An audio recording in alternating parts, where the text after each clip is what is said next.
അയ്യപ്പ ദർശനം നിങ്ങൾക്കായി സമർപ്പിക്കുന്നത് Akshaya catering Thodupuzha, cosponsored by Woodland pure vegetarian hotel Thodupuzha. കാൽനൂറ്റാണ്ടിന്റെ വിശ്വസ്ത പാരമ്പര്യവുമായി അക്ഷയ കേറ്ററിംഗ് തൊടുപുഴ. ആഘോഷങ്ങൾ ഏതുമാവട്ടെ, എല്ലാത്തരം വെജ് നോൺ വെജ് വിഭവങ്ങളും പൂർണ്ണ ഉത്തരവാദിത്തത്തോടെ നിങ്ങളുടെ മുന്നിലെത്തിക്കുന്നു. നിങ്ങളുടെ നാവിലെ രസമുകുളങ്ങളെ തൊട്ടുണർത്തുന്ന രുചി വൈവിധ്യങ്ങൾ, സ്വാദിൽ ഒരൽപ്പം പോലും വിട്ടുവീഴ്ചയില്ലാതെ, പാരമ്പര്യ തനിമ നഷ്ടപ്പെടാതെ വിഭവസമൃദ്ധമായി നിങ്ങളുടെ ആഘോഷങ്ങളെ വരവേൽക്കൂ. അക്ഷയ കേറ്ററിംഗ് തൊടുപുഴയ്ക്കൊപ്പം ഫോൺ 9744406785. അക്ഷയ കേറ്ററിംഗ് തൊടുപുഴ. ഹൈറേഞ്ചിന്റെ കവാടമായ തൊടുപുഴയിൽ രുചിവൈവിധ്യങ്ങളുടെ നിറക്കലവറയായി വുഡ്ലാൻഡ്സ് വെജിറ്റേറിയൻ ഹോട്ടൽ. കൈപ്പുണ്യത്തിന്റെ മികവ് തെളിയിച്ചുകൊണ്ട് വിവിധയിനം ദോശകൾ, നോർത്ത് ഇന്ത്യൻ, ചൈനീസ് എന്നിങ്ങനെ കലർപ്പില്ലാത്ത വെജിറ്റേറിയൻ വിഭവങ്ങൾ. ഗ്രഹാതുരത്വം തുളുമ്പുന്ന അന്തരീക്ഷത്തിൽ വിശാലമായ കാർ പാർക്കിംഗ് സൗകര്യത്തോടെ Woodlands vegetarian hotel, Thodupuzha Muvattupuzha road, Madakkathanam, Kochangadi. ഇരട്ടി മധുരവുമായി വുഡ്ലാൻഡ് സ്വീറ്റ്സ് എന്ന മധുരക്കലവറയിൽ. ഞങ്ങളുടെ മറ്റൊരു സഹോദര സ്ഥാപനം വിജയ ബ്രിക്സ്, മടക്കത്താനം, കൊച്ചങ്ങാടി.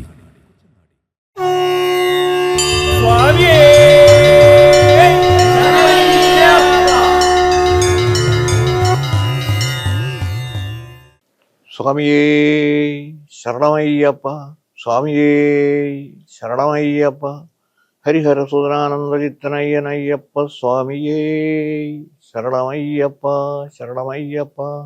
പ്രിയപ്പെട്ടവരെ, മകരവിളക്ക് മഹോത്സവത്തിനു വേണ്ടി ഭാരതത്തിൻ്റെ നാനാഭാഗങ്ങളിൽ നിന്നും ലോകത്തിൻ്റെ വിവിധ ഭാഗങ്ങളിൽ നിന്നും തീർത്ഥാടകർ ശബരിമലയിലേക്ക് ഒഴുകി എത്തുകയാണ്. തിരുനട തുറന്നിട്ട് മൊത്തം നോക്കുമ്പോൾ വൃശ്ചികം 1 മുതൽ കണക്ക് കൂട്ടിയാൽ 47ാമത് ദിവസമാണ് ഇന്ന്.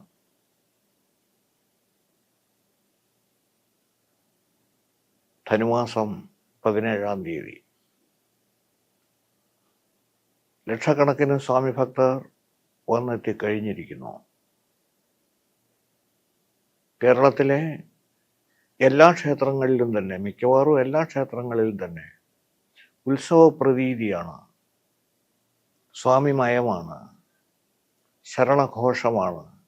സകല സ്ഥലത്തും എവിടെ നോക്കിയാലും കറുപ്പ് വസ്ത്രധാരികളാണ് നമുക്ക് കാണാൻ സാധിക്കുന്നത്.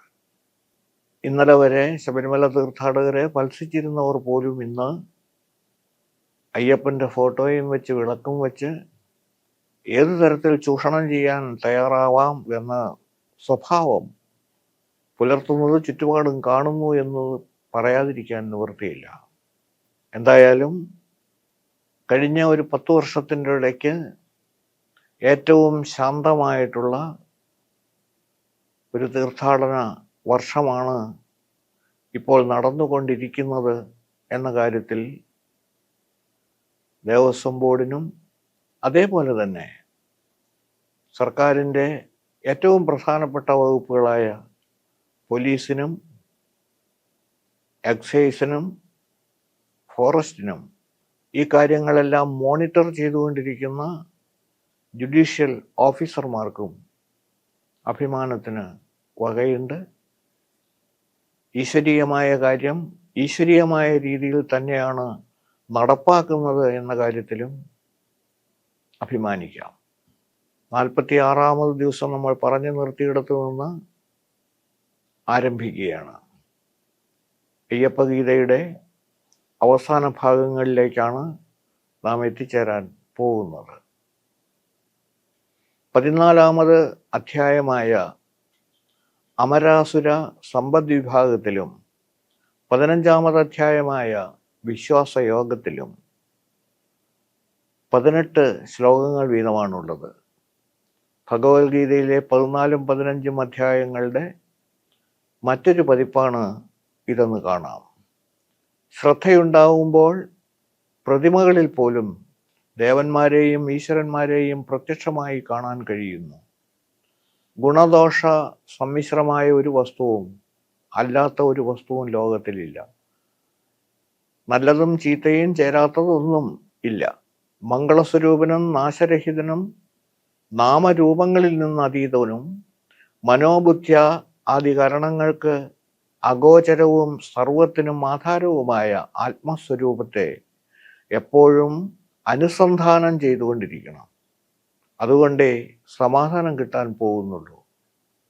മനസ്സിൻ്റെ അശുദ്ധിയും ക്ഷോഭവും ഹേതുവായിട്ടാണ് ആത്മസ്വരൂപത്തെ അനുസന്ധാനം ചെയ്യാൻ സാധിക്കാതിരിക്കുന്നത്.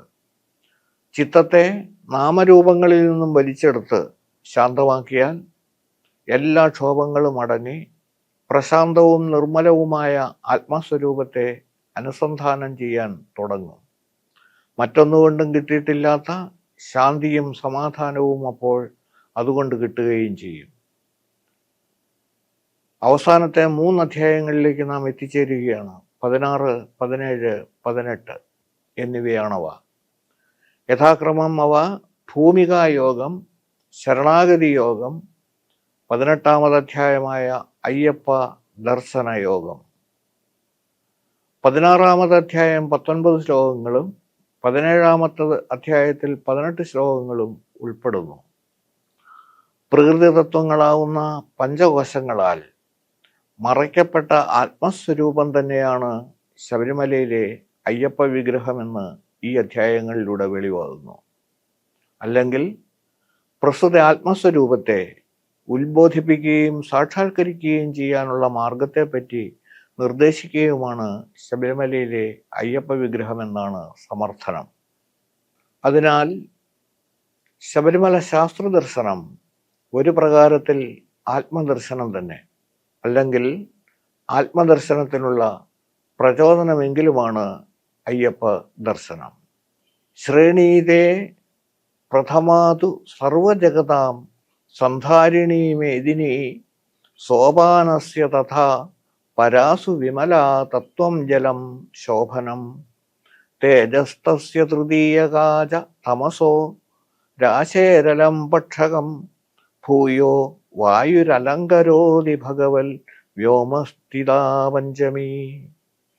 പ്രകൃതി തത്വങ്ങൾ 5 പ്രകാരത്തിൽ ആത്മാവിനെ ആവരണം ചെയ്തിരിക്കുകയാൽ ജീവന് പ്രസ്തുത ആവരണങ്ങളിൽ തന്നെ കുടുങ്ങി വട്ടം തിരിയാനല്ലാതെ സ്വസ്വരൂപമാകുന്ന ആത്മാവിനെ അറിയാനോ കാണാനോ പ്രാപിക്കാനോ കഴിയുന്നില്ല.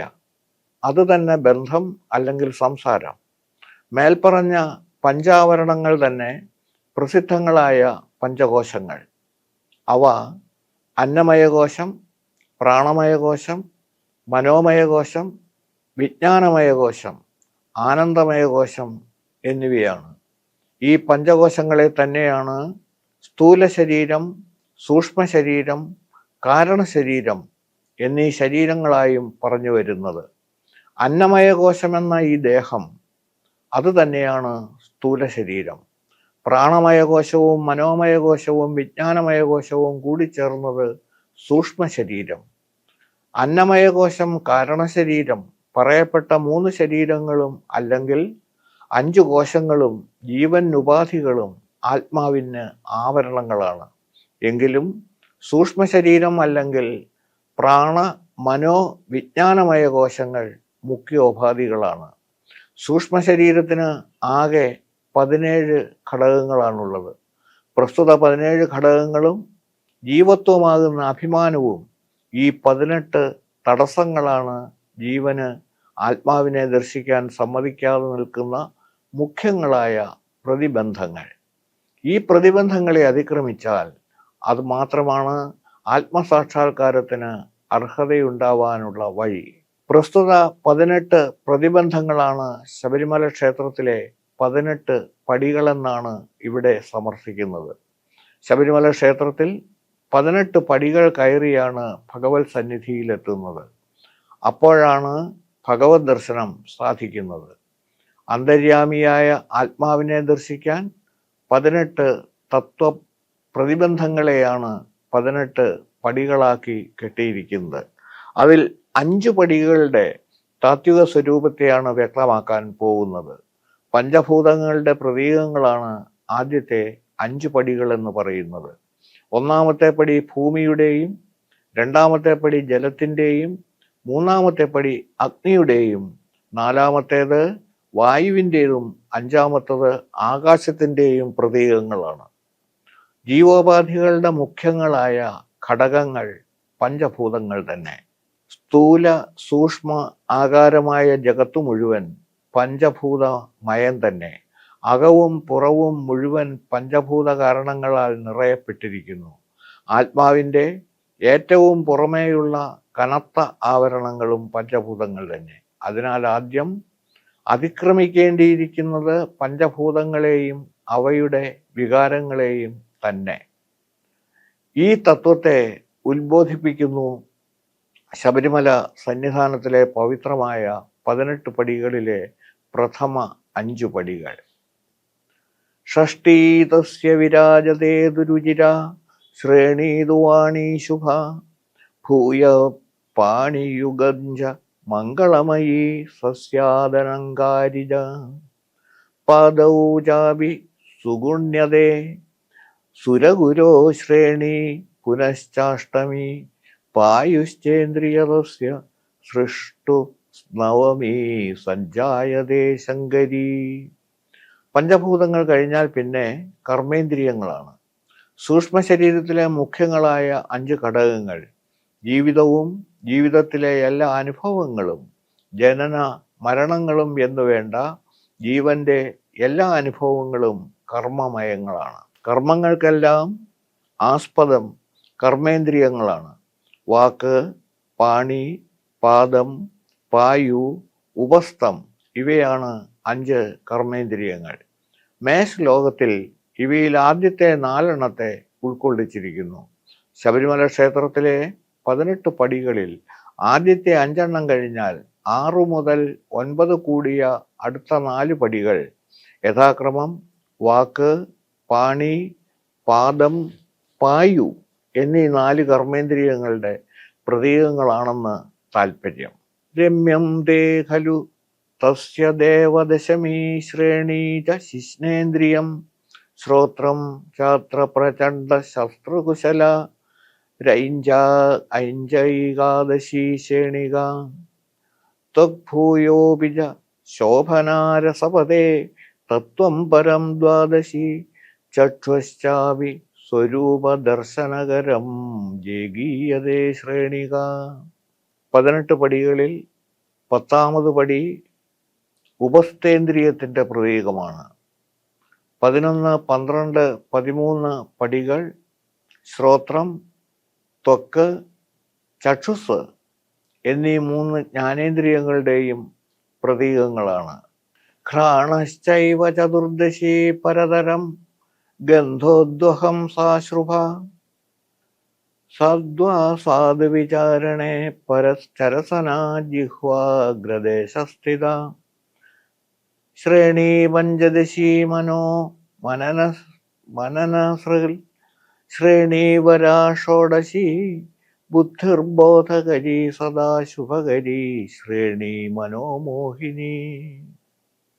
14, 15 പടികൾ ഘ്രാണേന്ദ്രിയം, രസനേന്ദ്രിയം എന്നീ 2 ജ്ഞാനേന്ദ്രിയങ്ങളുടെ പ്രതീകങ്ങളാണ്. 16ാമത് പടിയാകട്ടെ മനനാത്മക തത്വമായ മനസ്സിൻ്റെയും 17ാമത്തേത് ബോധാത്മക തത്വമായ ബുദ്ധിയുടെയും പ്രതീകങ്ങളാണ്. അങ്ങനെ 17 പടികളും സൂക്ഷ്മ ശരീരത്തിൻ്റെ 17 ഘടകങ്ങളുടെ പ്രതീകങ്ങളോ ഉത്ബോധകങ്ങളോ ആണ്. പഞ്ചഭൂതങ്ങൾ 5, കർമ്മേന്ദ്രിയങ്ങൾ 5, ജ്ഞാനേന്ദ്രിയങ്ങൾ.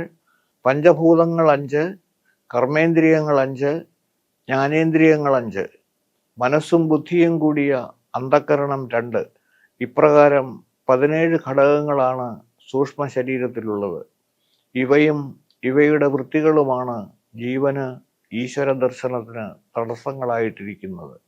അതിനാൽ അവയെ അവശ്യം അതിക്രമിക്കേണ്ടിയിരിക്കുന്നു. എങ്കിലേ ഈശ്വരനുമായി അടുക്കാൻ കഴിയുകയുള്ളൂ. ഈ തത്വരഹസ്യത്തെ ഉത്ബോധിപ്പിക്കുന്നവയാണ് പ്രസ്തുത 17 പടികൾ.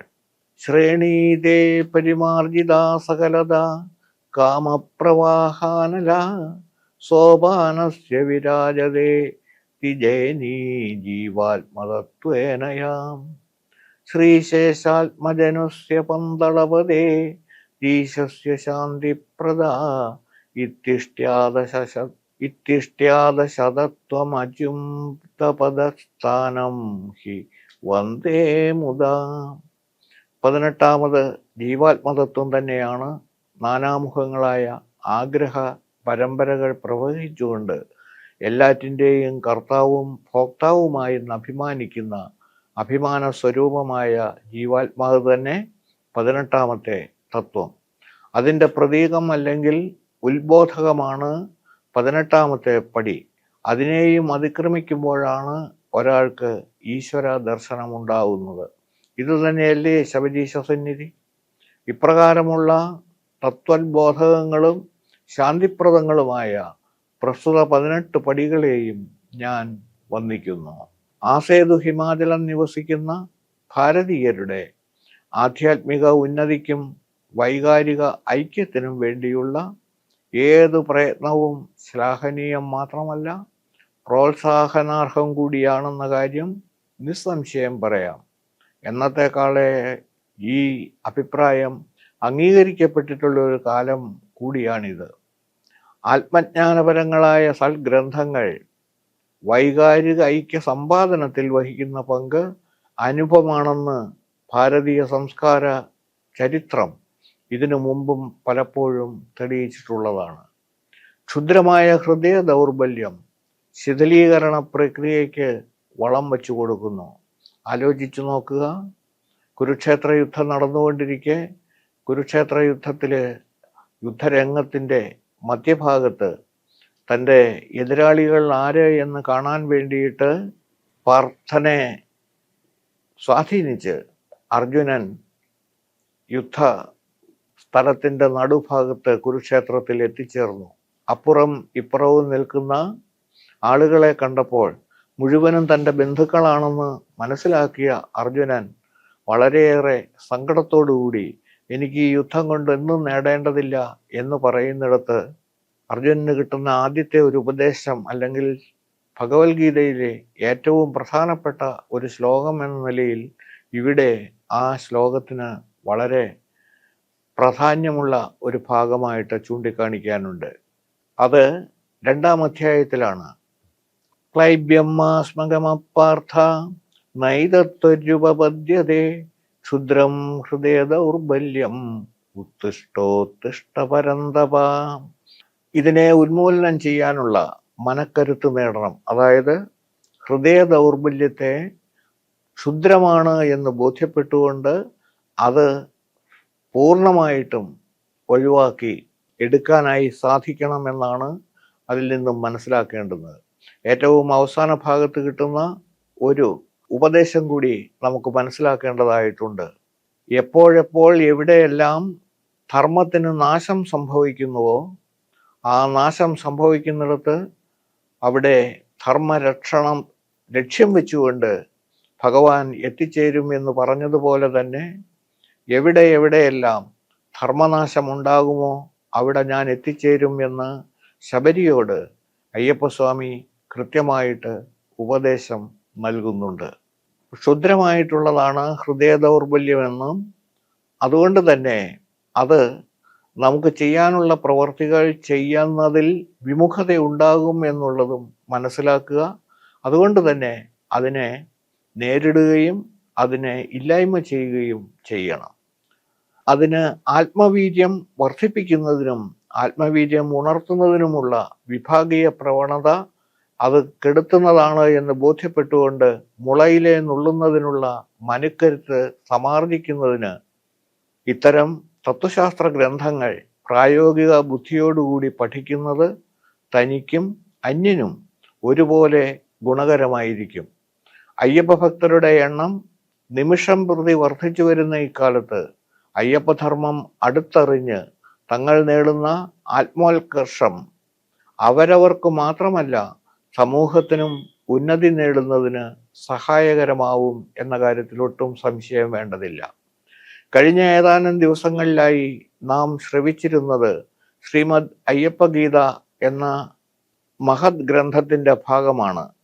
ബഹുമാന്യരായ സ്വാമിമാരുടെ ഒരു പ്രാർത്ഥന. സൂചി കുത്താൻ സ്ഥലമില്ലാത്ത നിലയിൽ ശബരിമല സന്നിധാനവും പമ്പയും അയ്യപ്പ നിബിഡമാണ്.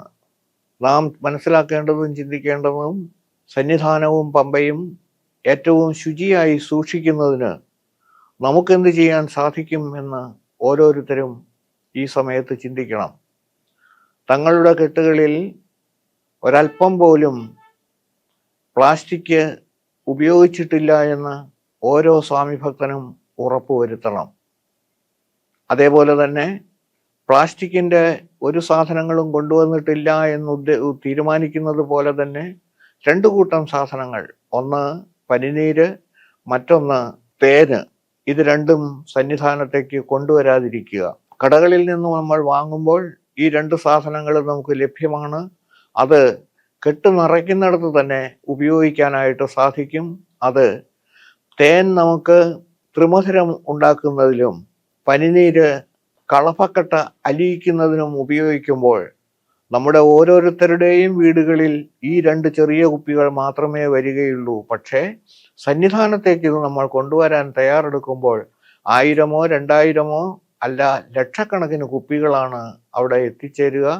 അത് തീർച്ചയായിട്ടും അവിടുത്തെ സ്വാഭാവികമായിട്ടുള്ള പ്രകൃതിക്ക് കോട്ടം വരുത്തും. അതുകൊണ്ട് ദയവായി ഈ 2 സാധനങ്ങളും കൊണ്ടുവരാതിരിക്കുക.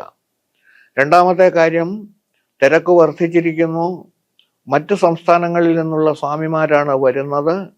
അവർ ചെയ്യുന്ന ഒരു പ്രവൃത്തി കണ്ടില്ല എന്ന് നടിക്കുന്നതിനു പകരം അതിനെ കർശനമായിട്ട് വിലക്കാനുള്ള നടപടികൾ സർക്കാർ അധികാരികൾ സ്വീകരിക്കുന്നതിനോടൊപ്പം തന്നെ സ്നേഹബുദ്ധിയ ആ സ്വാമിമാരോട് തങ്ങൾ ഉടുത്തിരിക്കുന്ന വസ്ത്രം യാതൊരു കാരണവശാലും പമ്പയിൽ ഒഴുക്കരുത് എന്ന് തീർച്ചയായിട്ടും പറയേണ്ടുന്നതും പറഞ്ഞു കൊടുക്കേണ്ടുന്നതുമാണ്.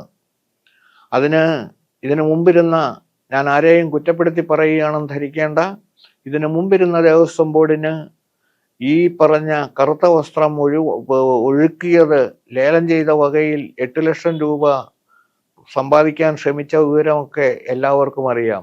എന്തായാലും ഈ ബോർഡ് അങ്ങനെ ചെയ്യുമെന്ന് വിചാരിക്കുന്നില്ല. ശബരിമലയിൽ പമ്പയിൽ പവിത്രമായി സൂക്ഷിക്കേണ്ട പമ്പാ നദിയിൽ തീർച്ചയായിട്ടും തുണി ഒഴുക്കുക എന്ന് പറയുന്ന ഒരു ആചാരവും അങ്ങനെ ഒരു ആചരണവും ശബരിമല തീർത്ഥാടനത്തിലില്ല എന്ന വസ്തുത കൃത്യമായിട്ടും അറിയുക. മൂന്നാമത്തെ കാര്യം, ഓരോരുത്തരും അവരവരുടെ കെട്ടിനോടൊപ്പം വെള്ളം കുടിക്കുന്നതിനുള്ള ഒരു സ്റ്റീൽ ഗ്ലാസും ഭക്ഷണം കഴിക്കുന്നതിനുള്ള ഒരു സ്റ്റീൽ പ്ലേറ്റും നിശ്ചയമായിട്ടും കൊണ്ടുവരിക. തങ്ങൾ ഒരു കാരണവശാലും പ്ലാസ്റ്റിക് കോട്ടഡ് ഗ്ലാസുകളിലോ പ്ലാസ്റ്റിക് കോട്ടഡ് പാത്രങ്ങളിൽ, അതായത് പ്ലാസ്റ്റിക് കോട്ടഡ് പ്ലേറ്റുകളിലോ ഭക്ഷണം കഴിക്കില്ല എന്ന് ഒരു തീരുമാനം ഓരോ സ്വാമിമാരും എടുത്താൽ അത്രയും കുറച്ച് അവിടെ മാലിന്യം കുന്നുകൂടുകയുള്ളൂ. അതും കൂടി ഏവരുടെയും ശ്രദ്ധയിൽപ്പെടുത്തിക്കൊണ്ട് 48ാമത് ദിവസത്തിലേക്ക് നമുക്ക് അടുത്ത ദിവസം നേരിൽ കാണാം. ഓരോരുത്തർക്കും നമസ്കാരം. സ്വാമിയേ ശരണമയ്യപ്പ, ശരണമയ്യപ്പ.